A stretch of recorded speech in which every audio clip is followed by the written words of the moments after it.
testify against Ms. France.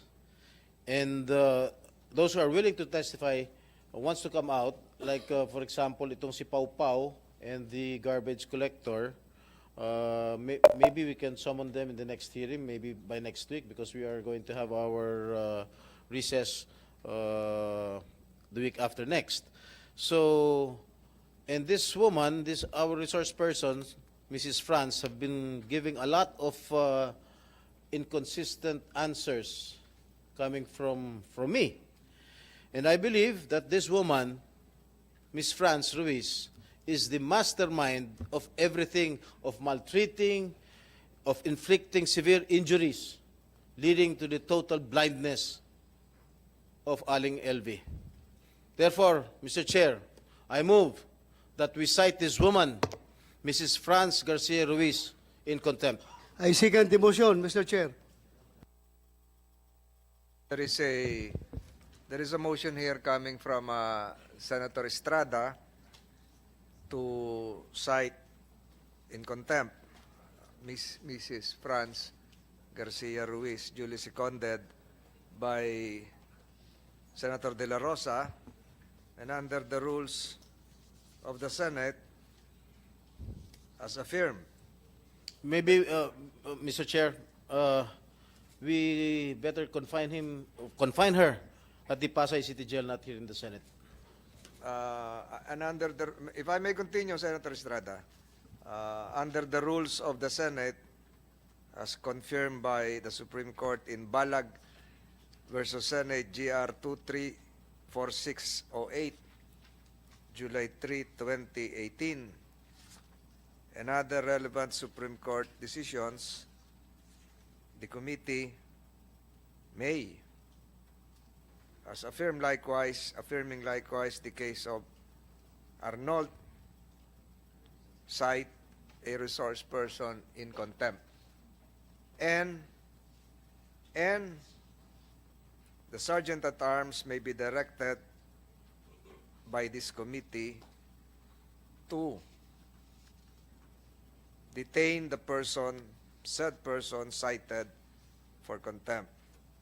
There is a subsequent motion, unless the first motion is amended by Senator Estrada, to transfer, to detain Mrs. France Garcia to commit Mrs. France Garcia to the Pasay City Jail.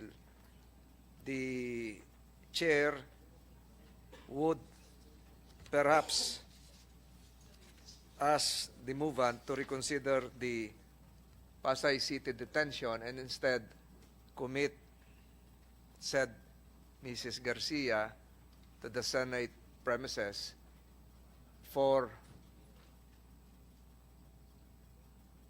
the reason that we will also be needing her immediate presence during next week's hearing, unless Senator Estrada would want to retract his modification, or if Senator De La Rosa would support the subsequent Chair, motion, amended motion, if I may. the committee would decide accordingly. Senator, Yep. Mr. Chair, Yep. Senator if I may. Estrada first. I will not withdraw my motion. I still insist that she be committed at the Pasay City Jail, because Pasay City Jail is just near the Senate. We can always subpoena her or call her attention in case this committee needs her presence here. Mr. Chair, That was the pleasure of Senator De La Rosa. before you rule the motion of Senator Jingo Estrada, may I move for a 1-minute suspension, Mr. Chair? Para mag-usapan tayong tatlo. Session is suspended for 1 minute. The members of the committee will retreat to the adjoining room.